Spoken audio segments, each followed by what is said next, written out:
Welcome to the world's smallest YouTube studio. I don't actually know that for a fact, but look at the size of it. I mean, I can't even stand up properly in it, for crying out loud.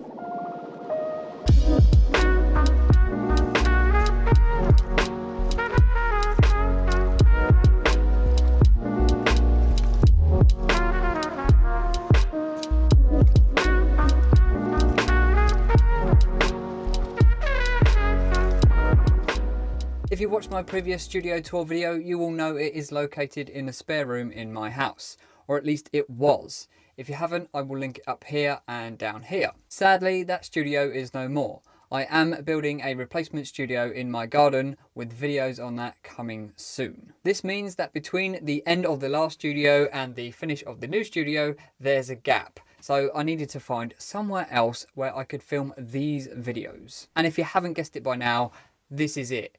This is actually the cupboard under my stairs, believe it or not. I originally built this tiny office under my stairs so that I could work from home 2 days a week. Since then, I've lost the use of my spare room studio to other things, and until the other studio in the garden is complete, I've had to figure out how to fit an entire YouTube studio in this tiny space. Let's start with the editing rig. I do all of my editing in Final Cut Pro using this M1 iMac. When it comes to what I use to actually control the iMac, it's pretty basic.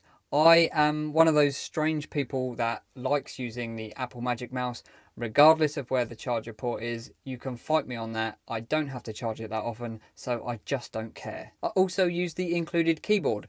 I mean, you've just got to love that Touch ID sensor. And if that Magic Mouse does die and needs recharging and I have to do it turtle style, then I've also got this Apple trackpad. For a desk pad, I'm just using this large cork mat from IKEA. And when it comes to audio, honestly, I just use AirPods. I know you probably shouldn't, and Bluetooth latency, whatever, I don't care. They are the simplest and quickest thing to use. Occasionally, I will use these Sony noise cancelling headphones. They are the WH-XB900N. I like to edit all my projects off of the internal SSD on the iMac. I have the 0.5 terabyte option, so there's plenty of space for moving projects on there while I'm working on them. And if I do need a little bit of extra storage, I have a Samsung T7. It's a 1 terabyte SSD, so you can edit off of it. It's just as quick as the internal hard drive. For backup storage, I have several of these. These are just the regular spinning hard drives. These are Seagate ones. Most of them are 4 terabytes, but I've also got a 5 terabyte one. For the most part, they've worked pretty well, although I have had one fail on me recently and I'm yet to recover the data. So read into that what you will. And that pretty much completes the editing setup. Let's talk about audio. For this setup, I am using the Rode NT USB Mini. It's just down here below frame. If you want to see a review of that microphone, I will link it up here and down here. This is going straight into the iMac via USB, and I'm using the Rode Connect software to record. The mic itself is attached to an Elgato low profile boom arm. This in turn is attached to the front of the desk, and it tucks away nice and neatly underneath this shelf here. So when I'm not using the microphone, it's ready to go, but it's out the way. For any additional audio, I've got a couple of Rode VideoMic Go 2s. Again, if you want to see a review of those, I will link up here and down here. Those things are awesome because you get really good sound quality. You can use them either directly into the camera or into your computer using Rode Connect, and they don't require any additional power. I've also got the classic Rode Video Micro, and again, that is just brilliant. I've had it for years. No power required, straight into the camera, perfect. And then more recently for audio, I've been testing out these. These are the Joby Wavo Air. There's a receiver on the top of the camera, and then I've got 2 of these transmitters. And that way I can do wireless audio. They also come with lav mics. I'm going to do a review of that coming soon. So if you want to see that, then make sure to click subscribe and hit that notification bell so that you can see when that video comes out. Next up is lighting. And for that, I'm using the Elgato key light, and it's mounted just off camera there. It's actually only at about 20% right now, and obviously it's pretty close to my face, but you still get a nice diffused light. It's intended for streamers, but is actually perfect for shooting these kinds of videos. I've also got a bunch of battery powered LED lights up here. like these ones. This one I use to shoot the intro. This is the Joby something or other. Again, I made a review of this. I can link it up here and down here. These are pretty good.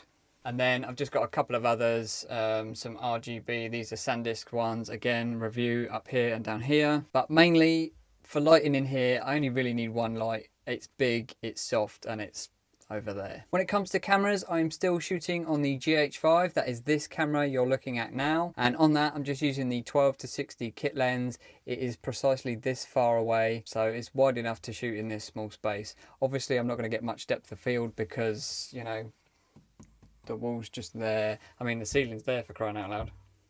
Ordinarily, in my other videos, I use this 25mm prime, which is a 1.7 aperture, so I get a bit of bokeh on that. I normally have to push the camera quite far back to use this lens. When it comes to other cameras, I also have this.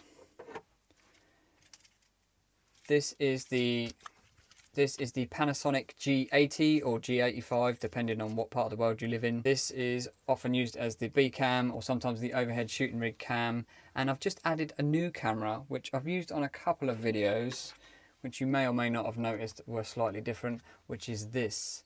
This is the Fujifilm X100V. I really like this camera. Let me know down in the comments if you want me to make a review on that camera. I primarily bought it to shoot photos with, but you know, it's got video, so I'm bound to give it a go, and it's pretty cool. Other cameras in here, you know, iPhone 12 mini occasionally for some shots. Still using the Insta360 Go 2 for running and sort of probe lens type stuff, and that's pretty much it for cameras. When it comes to mounting the cameras and the lights and the overhead shooting rig, and I've got another angle that will shoot outwards, I'm still using the Elgato flex arm system, as well as a solid arm for mounting the light to the shelf that this camera's sitting on. This mounting system has been really good because I've moved it around so many times. The amount of different configurations I've had of cameras attached on solid arms, or booming it over the top of a desk for an overhead rig, or using it for audio. It's so versatile. Honestly, I wish I had even more of it. I think when I go to rig up the new studio, I'm going to get some wall attachments because I just love the system. I just think it's awesome. Everything bar the microphone is then attached to one of these Joby ball head mounts. Again, I've been using these for years and I really, really like them.